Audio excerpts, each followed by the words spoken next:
S layout ನಿವಾಸಿ. ಇಲ್ಲಿ ಕುಂದವಾಡ ಕೆರೆಯಲ್ಲಿ 6 ವರ್ಷದಿಂದ ವಾಕ್ ಮಾಡ್ತಾ ಇದ್ದೀನಿ. ಕೆರೆ ಭಾಳ ಸುಂದರವಾಗಿದೆ, ವಾಕ್ ಮಾಡೋಕ್ಕೆ ಅನುಕೂಲಕರವಾಗಿದೆ.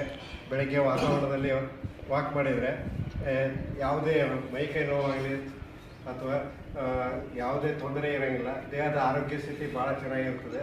ಅದಕ್ಕೆ ವಾಕ್ ಮಾಡೋದು ಭಾಳ ಉತ್ತಮ. 6 ವರ್ಷದಿಂದ ವಾಕ್ ಮಾಡ್ತಾ ಇದ್ದೇನೆ. ಯಾವುದೇ ಮನೆಯಲ್ಲೇ ಇದ್ದರೆ ಬರೀ ಮೈಕೈ ನೋವು, ಸುಸ್ತು ಅದೇ ಆಗ್ತಿತ್ತು.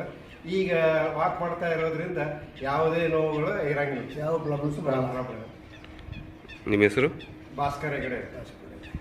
ಇವರೆಲ್ಲ ನಿಮ್ಮ ಫ್ರೆಂಡ್ಸ್? ಎಲ್ಲ ನಿಮ್ಮ ವಿಜಯ್ ಕುಮಾರ್, ಪ್ರಕಾಶ್ ಅಂತೇಳಿ, ಇವರು ಮಂಜಣ್ಣ, ದತ್ತಣ್ಣವರು, ಕುಮಾರ್, ಸಂತೋಷ್, ಸುರೇಶ್, ಮಂಜಣ್ಣ, ಇವರೆಲ್ಲ ನಾವು ತೇಲಿ ದಿನಾಲು ಪ್ರತಿ ದಿವಸ ತಪ್ಪದಂಗೆ ಬರ್ತಾ ಇದ್ದೀವಿ. ಹಬ್ಬ ಹರಿದಿನ ಏನಿಲ್ಲ, ಎಲ್ಲ ದಿವಸ.